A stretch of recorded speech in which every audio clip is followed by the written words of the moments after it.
No matter how easy it looks on the outside, it is a very, very difficult struggle.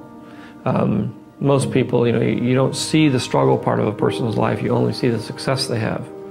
But I haven't met anybody here at the Academy or anywhere else that hasn't been able to describe years and years and years of very, very difficult struggle through the whole process of achieving anything whatsoever. So, and there's no way to sort of get around that. And the secret is just not to give up hope. And it's very hard not to, because if you're really doing something worthwhile,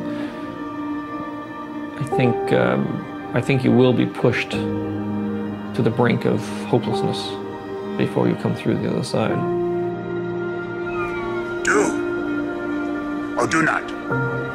There is no try. So when I finished American Graffiti, Universal was not going to release it. I was dead broke, and so I had to get a job just to live. And so I had this deal to do this space film, and so I went to United Artists with this idea of the space film, and they turned it down.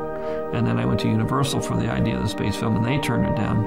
And finally, in the process of us screening the film for anybody and everybody who would look at it in order to try to get it released, American Graffiti, Alan Ladd Jr. saw it, who was the head of 20th Century Fox, and he said, "I love this movie, you're very talented, and what do you want to do?" And I said, "Well, I'm trying to get this space thing off the ground." And he said, "Okay, well, I'll fund the screenplay."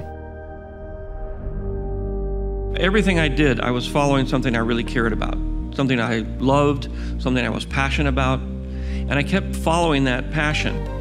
Had I done what my father had wished me to do, which is to go into the office equipment business with him, which I knew I wasn't going to do, I knew I hated that, my life would have been unpleasant. And so I think it's very important not to do what your peers think you should do, not do what your parents think you should do, or your teachers, but to do what you inside, or even your culture thinks, but do what's inside you. I am your father. Everybody has talent, and it's just a matter of moving around until you've discovered what it is. I decided to go to film school because I loved the idea of making films. I love photography. Everybody said it was a crazy thing to do because in those days nobody made it into the film business. The greatest teacher is failure. Joy is compassion. Joy is giving yourself to somebody else or something else. And it's a kind of thing that is, in its subtlety and low